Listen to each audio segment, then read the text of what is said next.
muito bem-vindo.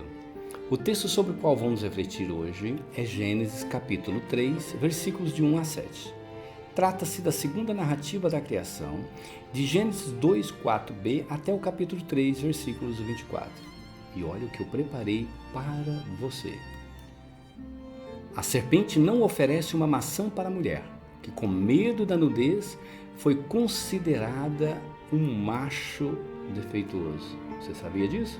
Então não saia daí que você vai entender o desdobramento da interpretação dessa narrativa ao longo dos séculos. Pois bem, a primeira narrativa, Gênesis 1:1-2-4a, foi escrita quase cinco séculos depois dessa narrativa, na qual está Gênesis 3:1-7. Ambas constituem uma profissão de fé em Deus Criador. Na verdade, são modos mitológicos diferentes de relatar uma mesma temática. Gênesis 1:1-2-4a é um contramito ao mito babilônico da criação de Enuma Elish. É aquele primeiro relato da Bíblia que fala: Deus fez o sol e viu que era bom, fez a luz e assim por diante. Vamos continuar a nossa reflexão? Pois bem, já Gênesis 2:4b-3:24 é um mito que reflete sobre a condição humana no paraíso e fora dele, ao narrar que quando não havia nenhum arbusto sobre a terra, nem ser humano para cultivá-la, Deus modela da terra um homem e lhe dá, ou melhor, lhe dá o sopro de vida. Na verdade, cria o ser humano. Planta um jardim no Éden e da costela do ser humano ou do homem fez-lhe uma companheira. Eles viviam nus, com a proibição de não comerem do fruto da árvore do bem e do mal. Até que um dia a serpente engana a mulher, engana o homem e ambos comem o fruto proibido.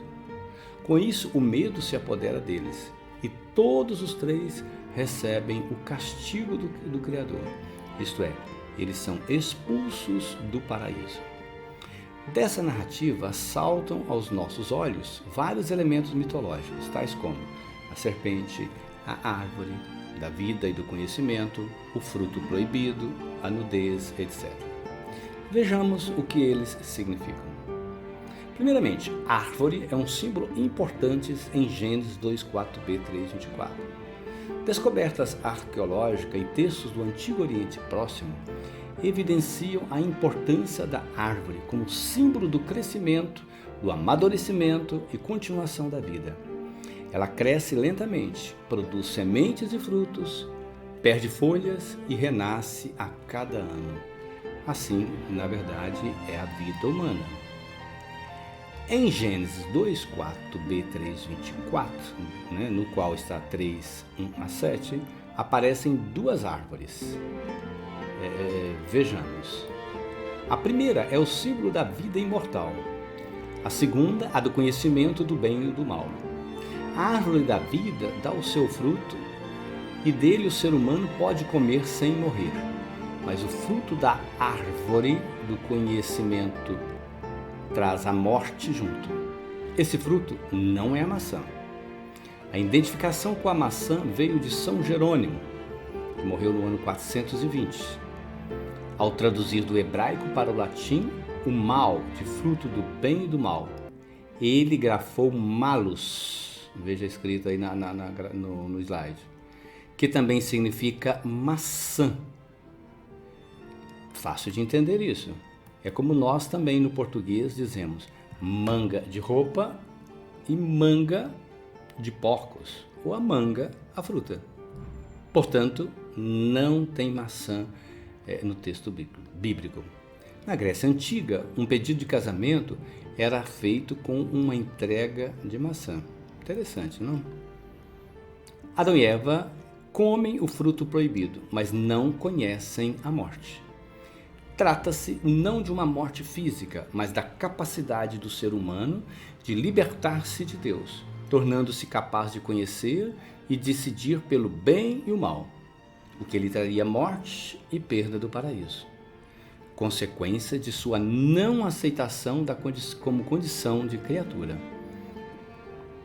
O comer o fruto da árvore da vida representa a nossa vida de criança no jardim, no paraíso, com vontade de amadurecer, deixar de ser criança, fora da proteção do paraíso, isto é, dos pais.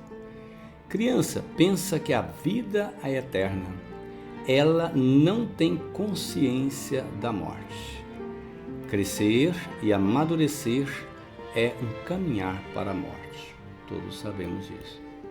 Mas ninguém quer continuar criança a vida inteira. E tem saudade do ser criança, saudade do paraíso.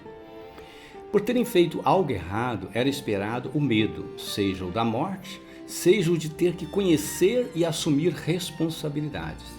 No entanto, o medo está no texto na nudez e não no anúncio divino da morte. O medo humano se resume ao fato de ter que expor a sua nudez. Aliás, no mundo antigo, deuses eram representados nus. A nudez coloca o ser humano na condição de fertilidade, de doadores da vida, que somente vem de Deus. Adão e Eva se veem como um Deus diante do outro Deus mais poderoso, Deus Javé, e têm medo dele e da vida adulta. Como pessoas amadurecidas, eles têm vergonha e se cobrem. Agora, eles terão a responsabilidade de gerar vida. Daí o significado desse texto. Deus gera vida, o ser humano tem que gerar. Aliás, um dos grandes conflitos dos adolescentes é a autoafirmação e consequente anulação dos pais na sua vida. Você muito bem sabe o que significa isso para os pais. Notório nessa passagem bíblica é o fato de a mulher ter o papel decisivo. Contraditório, no entanto, é o fato de ela ser a causa da condição mortal do ser humano, por ter comido o fruto da árvore proibida, e ao mesmo tempo ser agraciada com o nobre título de geradora da vida, a mãe dos viventes, Eva. Aliás, Hawá, Rebai, em hebraico, assim como Javé e Yavé, e serpente em aramaico, Jivai, significam viver ou fazer viver. Entendeu a correlação entre esses termos?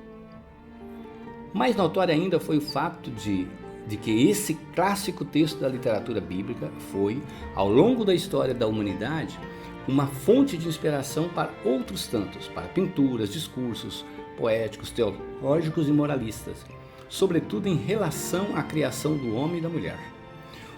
E aí vou dizer uma coisa que pode te chocar, mas interessante. O filósofo Aristóteles, que viveu de 384 a 322 a.C., antes da Era Comum, afirma: a mulher é como se fosse um macho frustrado, um homem frustrado ou um macho defeituoso.